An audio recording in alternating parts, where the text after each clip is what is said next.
Salma. ñu ngi ci heure chronique du jour ànd ceeg notre oncle préféré. Mademba Ramata Dia. nee na démb dañ koy naan nijaayu Aïcha mu ne léegi dee leen ci boole Salma. Nijaay yaa loolu. non yow yaay actionnaire majoritaire mais moom actionnaire la rek. baax na bàyyi ma toog sa ginnaaw. d'accord nag ma toog sa actionnaire ginnaaw majoritaire toppal sama ginnaaw rek. sama xarit. waaw comme yaa ma may ci communauté bi. waaw gis nga ñoo bokk communauté. alors doyen dañuy commencer d'abord par le discours wala la communication d'Ousmane Sonko bi nga xamante ni depuis lors nag. dafay defee bu baax a baax li nga xamante ni moo di toile bi wala discussion yëpp en tout cas jamono ji loolu la ñuy waxtaanee est-ce qu'il n'a pas trop communiqué wala est-ce qu'il a bien communiqué loolu est-ce que je me demande est-ce que war na nekk tey jii le débat au Sénégal un politicien wala un opposant bu ñëw au pouvoir tey tenir le même langage bi nga xamante ni moom la daan tenir bi mu nekkee opposant est-ce que bu xaaruñu ci woon mu ñëw am benn langage mielleuse wala mielleux boo xamante ni tey jii moom la ñu tàmm pour dire olof day wax naan dëgg buy fen dëgg buy defar moo gën. wala fen buy defar moo gën dëgg buy yàq. est-ce que xaaruñu woon ci moom loolu mu ñëw naan eh bien dis donc sénégalais wax beneen discours mais xaaruñu woon xëy na tey ci ñëw benn langage kuy bi nga xamante ne. dama tudd ku ñu wax Ousmane Sonko.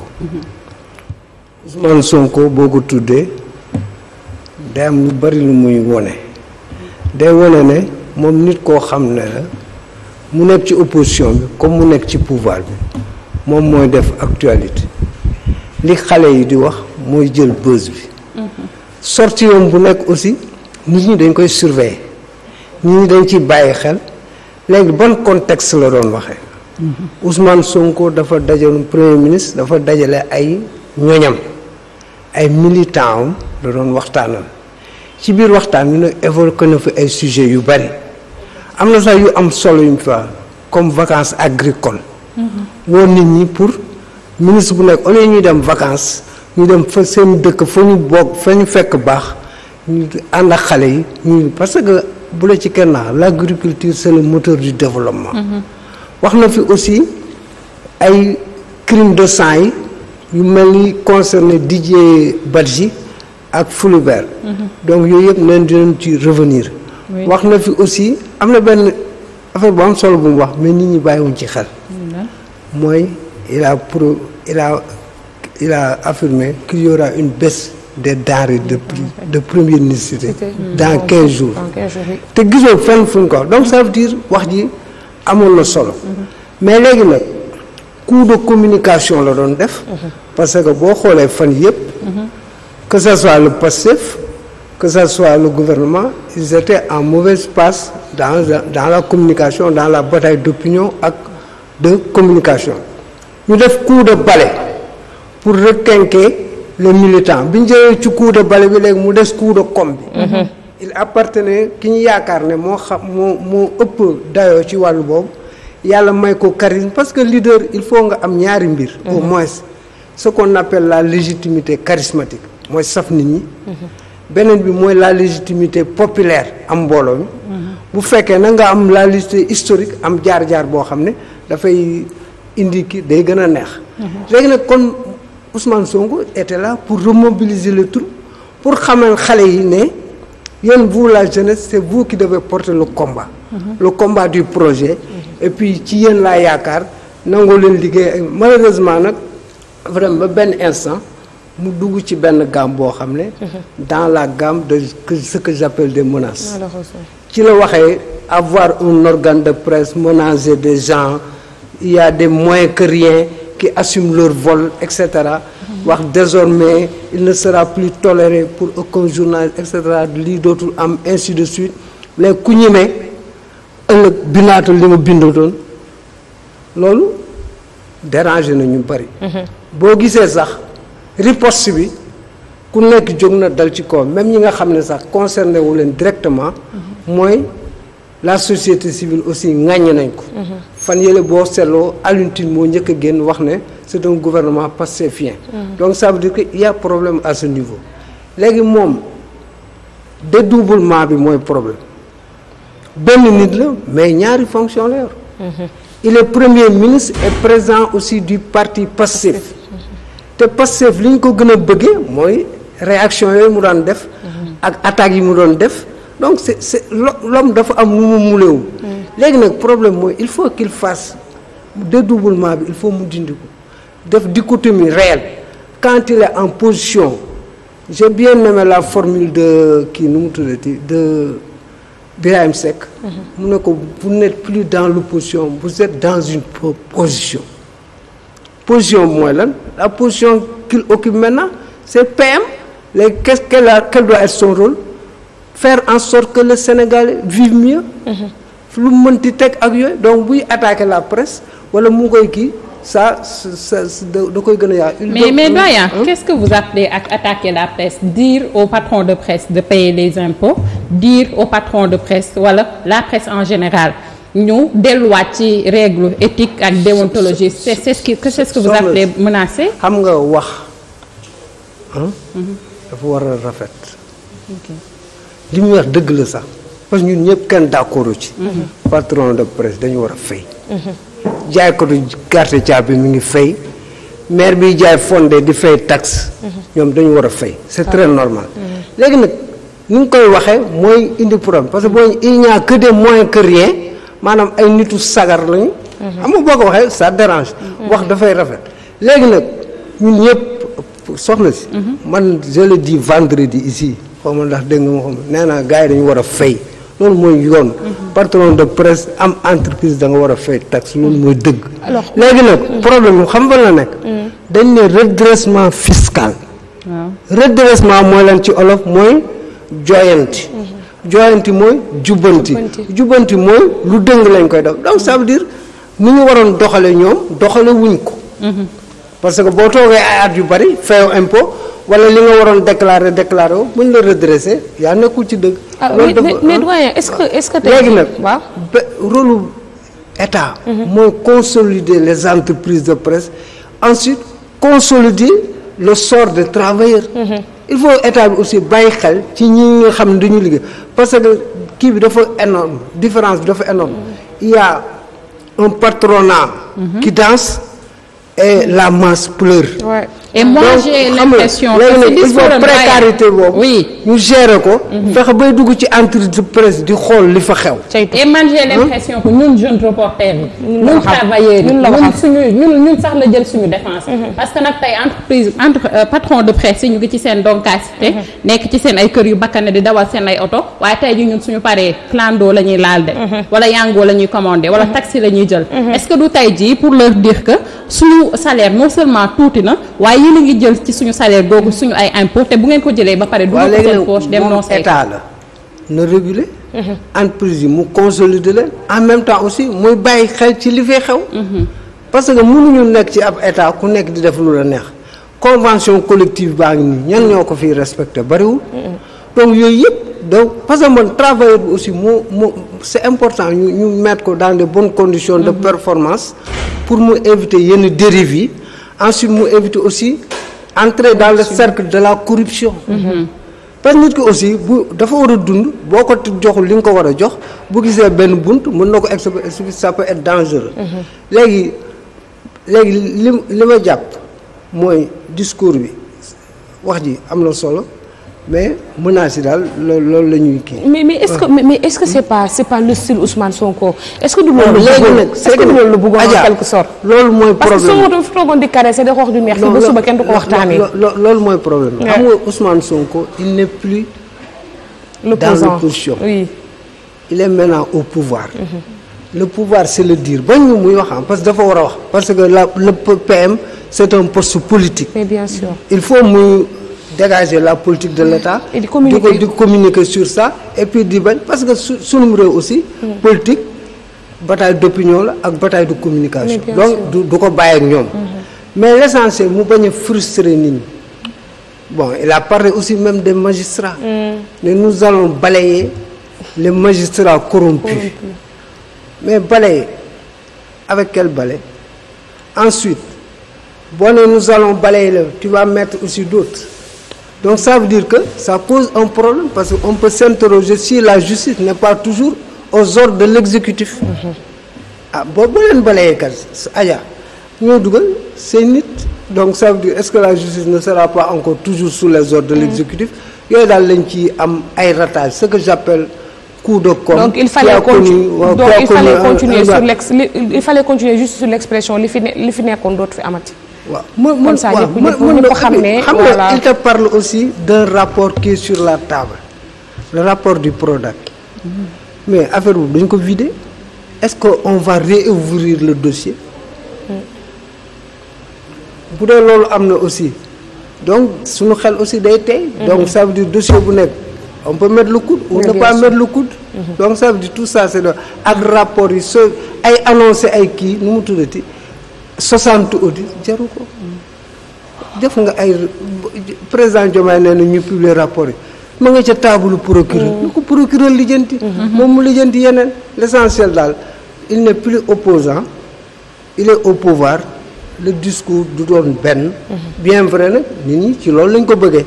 yooyu muy wax attaque yooyu ak gëmu dóor yooyu ci lañ ko bëggee. waaw mais nag vraiment il n'est plus un opposant il doit changer de posture xam ne il a un état ce n'est plus le Ousmane Sonko du Pastef.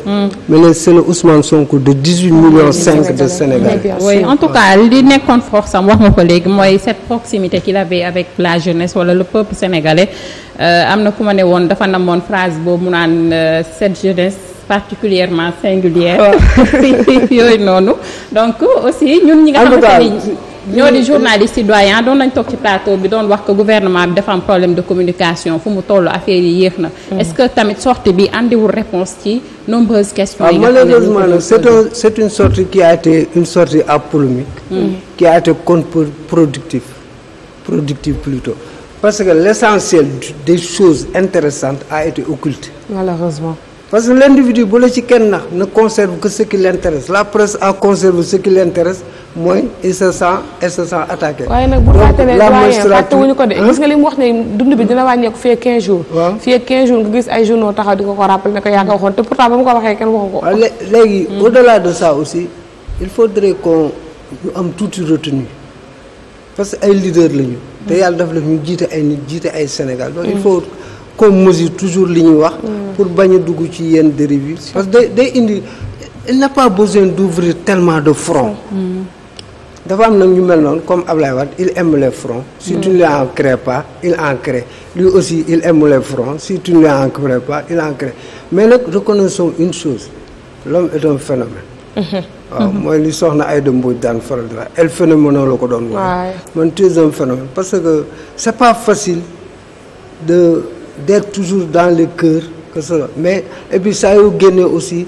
mu am benn retentissement donc ça veut dire que c'est un homme léegi l'essentiel pour nous mooy dañ ko challenger ci ay mbir en tant que premier ministre et porteur de l'action gouvernementale agriculture bi campagne bi tabaski baa ngi nii parce que au Sénégal le ministre de l'élevage c'est le ministre de la tabaski quand tu réussis à nous procurer beaucoup de moutons gars yi dañ lay ñaan dañ fi yàgg te dangay wër boole ko aussi inondation parce que ñaanuñu ko yàlla quoi mais avec les prévisions météorologiques taw bi dina bari ren donc tout ça ci yooyu daal lañ ko challenger lu mu ci gën a mën a def ay jéego ça et puis ñuy commune di wax nit ñi li ñuy def fii lañ toll ak fii lañ toll effectivement donc c'est important. Autre chose aussi li ñeel réaction société civile gis nañ ñenn ñi nga xamante ni en tout cas jàppee wuñu leen woon ay opposants parce que officiellement génn wuñu woon wax mais gis nañ Bougane Gueye Dany def benn texte di tutoyer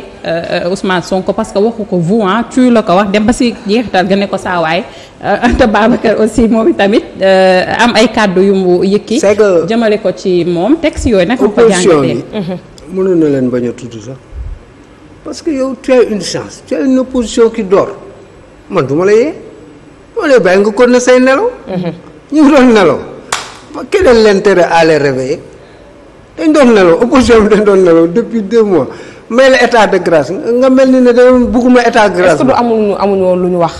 est-ce que Sonko en réalité joxu leen lu ñu wax. non waaw léegi loolu laa wax ma ne moom da doon nelaw man du ma leen tudd du ma leen taas kuy nelaw bàyyi ko mu nelaw mais nga yee ko nag tu lui as donné c'était une opposition en hibernation. kenn ñi matul woon sax sëqat ñoom ñëpp. 0,0 waaw parce que am na mbir yoo xam ne bu la arrivé. choc bi day brutal ba nga xam ne. pour nga jóg ci day jafe. pour nga kii aussi day jafe yooyu yëpp. donc ça veut dire que il n'avait pas intérêt à réveiller l'opposition qui dort. L'opposition était en hibernation. maintenant dama leen bàyyi ñu continuer seen nelaw. waaw parce que front yi yëpp da lay sonal la te fi mu toll nii soxlawul lool quoi dafa soxla concentré wu ci li xale yi di wax ñoom Salma focus. focus rek sur l'essentiel focus sur l'essentiel c'est vrai alors coowal pétrole bi aussi je pense que c'est d'actualité ñu ngi wax yëf yi ni mu demee fële ci Sangomar ñuy wax que Sénégal 18% la ci am donc instant bi gouvernement bi mu mel ni am na liggéey bu am solo bu leen di xaar ci renégociation contrat ak naka la ñuy def ba góorgóorlu bi gis ci boppam. waaw loolu moo ci gën a am solo question moo leen est-ce que le pétrole va améliorer les conditions de vie des Sénégalais. léegi loolu léegi nag ban phase lañ toll fi ñu toll nii ñu ngi soog a am premier baril bi. léegi on nee nañ bu ci yàlla àndee on aura 100,000 barils par jour léegi nag yow lu mat presque fukki at ak nii tubaab yooyu wot saa ñu ci dugal seen alal recherche yeeg. ak ba trouver pétrole yooyu yëpp ñaata milliards la. te léegi nag ñoom bu njëkkee ñëw xam nga lu ñu njëkk a def li ma ci def. nan laay fexe da ngeen di waxtaan nan laay fexe ba nga rembourser ko ñooñu ñaata milliards la léegi nag Sénégal day commencer rembourser ñoom liñ ci def balaa ngeen commencer séddoo. yombul loolu de. léegi dañuy commencer rembourser ñoom liñ ci def buñ ci defoon xaw ma ñaata milliards lañ ci def mais buñ ci defoon par exemple 1000 milliards dañ koy échelonner dans le temps ñu ne dans 10 ans dans 15 ans wala léegi nan ngeen def léegi nag ñu commencer rembourser après nag ci la ñuy xalaat affaire part bi mu ci war a am. mais en tout cas les chiffres yi ñuy wax ça peut être intéressant pour le Sénégal.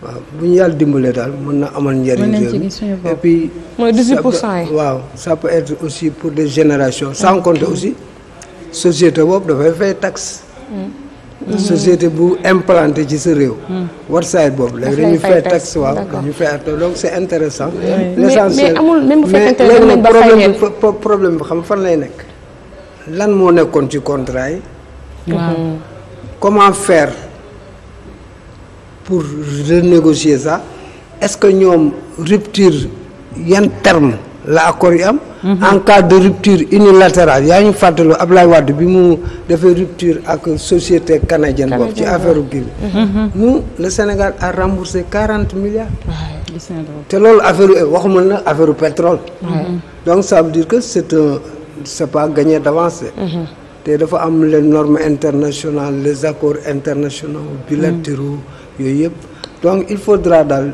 ñoom président Diomaye entouré de gens capables de régler la question de manière intelligente sans mu am blessure du côté sénégalais. Du côté Sénégal mais cette question-là ci wàllum pétrole est-ce que du permettre ñu tegaat sur la table l'homme Aliou Sall mi nga xamante ni ku ne xamoon na ni moom itamit ci pétrole bi genn wàll gi naanoon na ko li ci des mu sol moo ko donc est-ce que loolu du andiwaat dossier wam fàttali ñu. en tout cas accusé woon nañ ko à l'époque mais comme il n'y avait pas un processus judiciaire c'est difficile de le convoquer mais bu dee moom mi ngi ci biir. bu ñuy négocier kay dinañ ko interpeller. wala bu ñuy négocier mais xamoo vraiment lan moo nekk ci biir. en tout cas il a été accusé su dee jar na ñu woowaat ko dinañ ko waat parce que ñii ma gis nii. ñu ngi ci reddition des comptes de. fawuñu caaxaanuñu. maanaam dossier bi mën na revenir à la surface à tout moment mën na revenir à la surface parce que loolu mooy gis nga àddina moo tax looy def rek jubal mën nga nekk ci ay mbir defe ne ñu dem 10 ans après am na ñoo xam ne 20 ans après ci benn mbir la leen di interpeller donc ça veut dire que dañuy fexe daal bu ñu yàlla nattu laa ko tudde ba ma yor deniers publics bu Sénégal naa fexe ba def ci lu baax rek quoi et puis teg ko ci yoon parce que ëllëg on ne sait jamais ñu ku leen waxoon ne dinañ fi jóge xalaatuñ ko woon xalaatuñ ko et puis rapidement ak tous les moyens que tu as à ta disposition ak lépp li nga def xam nga les voies du Seigneur sont insondables pexe nit xam nga kañ ngay bari pexe bis boo bàyyee pexe. président Macky Sall def na façon pexe bu nekk. ak ñi ko jege façon pexe bu nekk mais il s'est rendu compte l'homme c'est Diomaye mu dem après il s'est résigné xam ne lii la quoi donc mu nangu. mais bu doon ay pexem yu ba léegi sax nangu na mais terewul aussi mu ngi jéem a immiscer dans l'action politique sénégalaise. parce que mënoo nekk. di liggéeyal France. bëgg a nekk président parti fii di doxal di kër. loolu ruubalee gën a nuroo. ma ne ruubalee gën a nuroo. parce que yow sa posture bi nga kii impartialité la laaj quoi. waaw te yow da nga ñu war a dimbali sax ci ay parce que ay financement da nga koy négocier. donc ça veut dire que posture am boobu bu mënoon daal sori lépp mais je ne sais pas si l'homme est capable de faire ça parce que. élégance et Macky Sall boo interroger histoire Macky Sall ak pratique Macky Sall ah. est-ce qu'il n'est pas apparemment en train de préparer son retour parce que moom xelam génnagul ci nguur gi. non en tout cas il a renoncé au mandat. au 3e mandat. oui. Est-ce qu'il a renoncé au pouvoir? C'est ça. Wala foqati nañ ko. waaw est-ce qu'il a renoncé au pouvoir? C'est ça la grande question. En tout cas ce qui est sûr daal avec Macky tout est possible. Il surprend toujours à la différence de Wade day tourner à gauche jàdd. clignoter à gauche jàdd droite mais moom du day clignoter à droite wala gauche taxaw ci digg bi di la xaar. donc ça veut dire que l'homme n'est pas il est imprévisible quoi. mais ce qui est sûr daal li am solo mooy régime bi dañu fexe ba donner des réponses concrètes aux préoccupations des Sénégalais. bien dire fait rire moom la proverbe bi wax bien dire fait rire mais bien faire fait taire. dëgg la. day tëj la mañ. yow jëfal la. bu ñu jëfee daal c'est suñu soxla yi ittee 15 jours boobu ñu wax nañ ko matal. te dugaat ci leneen ak leneen. Sénégal jëm kanam. en tout cas est-ce que lii aussi ndëgg sërëx gi ñu créer Ousmane Sonko li yëpp sax gënu ko may posture parce que tey bu fekkoon c'était le président de la République heure bi je pense que dina tal leneen lu dul toog di def discours te du mën a def discours parce que du ne. man maay le président du parti PASTEF donc est-ce que lii yëpp sax après boo toogee analyser doo ne lii moo gënoon sax nag ci moom.